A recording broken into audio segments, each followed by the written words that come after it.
अमीर और गरीब भाई। तेज बारिश हो रही होती है।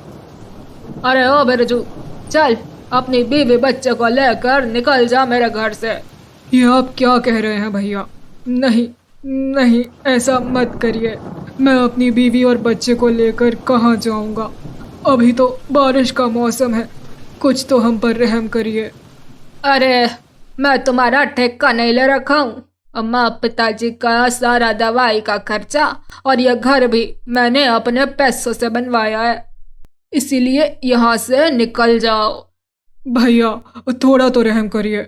इस बारिश में मैं अपने मासूम बच्चे और पत्नी को लेकर कहाँ जाऊंगा?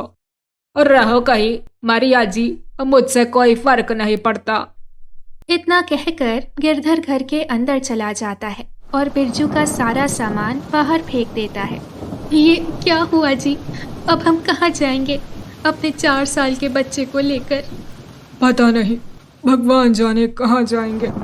भैया धोखा करेंगे, हमें नहीं पता था। जबकि पिताजी का सारा जमीन हमारा भी है, पर उन्होंने धोखे से हड़प लिया। तुम रुको, मैं मदद लेकर आता हूँ। फिर बिरजू एक गांव वाले के पास जाता है। भाई साहब, इतनी तेज बारिश हो रही है, मेरे बीवी बच्चे को 1-2 दिन के लिए अपने घर में रख लो, मैं जल्दी कोई इंतजाम कर लूँगा।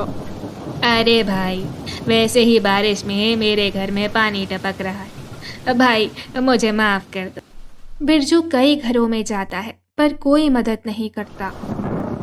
मोहिनी, आज रात हम इसी पेड़ के नीचे रह लेते हैं, फिर सुबह कोई इंतजाम कर लेंगे। ठीक है जी। रात बीतती है, सुबह होती है। मोहिनी, मैं ज़मींदार से कुछ काम मांग लूँ ताकि हमारे रहने का इंतज़ाम हो सके। ठीक है जी। फिर बिरजू जमींदार के पास जाता है। ज़मींदार साहब, मुझे कोई काम दे दीजिए ताकि मैं अपने बीवी बच्चे के लिए कुछ कर सकूं। अरे तू गिरधर का भाई है ना, तेरे पास तो खुद ही ज़मीन है, तो तू क्यों काम मांगने आया है? मेरे भाई ने मुझे घर से निकाल दिया है। मेरे बीवी बच्चे रात भर बारिश में भीगकर पेड़ के नीचे बैठे, कुछ भी तरस खाकर मुझे कोई छोटा काम दे दो। भाई मैं तो तुझे काम दे देता, पर देख रहा हूँ बारिश के दिन है, सारे फसल डूब गए हैं, ऐसे में मैं तुझे काम नहीं दे सकता। फिर बिरजू उदास होकर जंगल में बैठकर फूट फूट कर रोने लगता है। हे भगवान, मैंने ऐसा कौन सा कर्म किया था कि मैं अपने बीवी बच्चे को एक वक्त का खाना भी नहीं दे सकता। तभी एक बूढ़ी औरत रोती हुई दिखती है।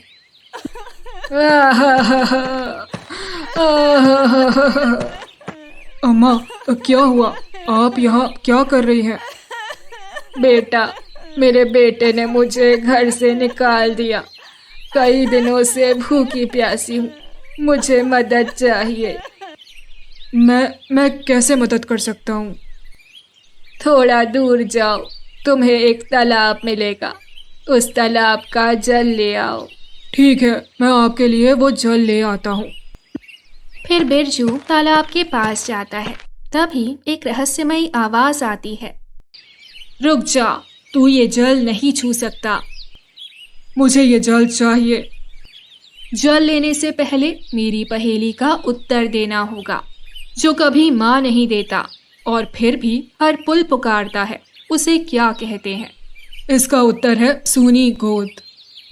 सही, अब तू जल ले सकता है। बिरजू जल लेकर बूढ़ी औरत के पास आता है।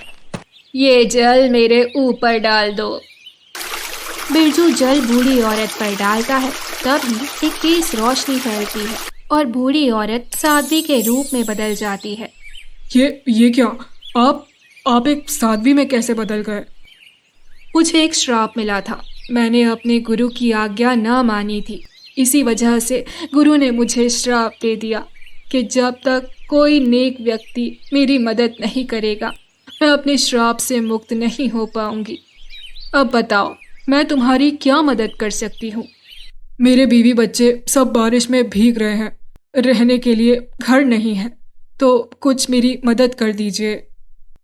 ठीक है बेटा, मैं तुम्हें ये वरदान देती हूँ, जब भी तुम्हें किसी चीज की जरूरत होगी तुम बस मन में उसकी प्रार्थना करना, वो चीज तुरंत तुम्हारे सामने आ जाएगी। इतना कहकर साथी वहां से चली जाती है। फिर बिरजू अपने घर की तरफ आता है और मन में कहता है, हे भगवान, बस मेरे बीवी बच्चे बारिश में ना भीगे। घर पहुंचते ही वो देखता है कि उसकी बीवी और बच्चा एक सुंदर घर में है।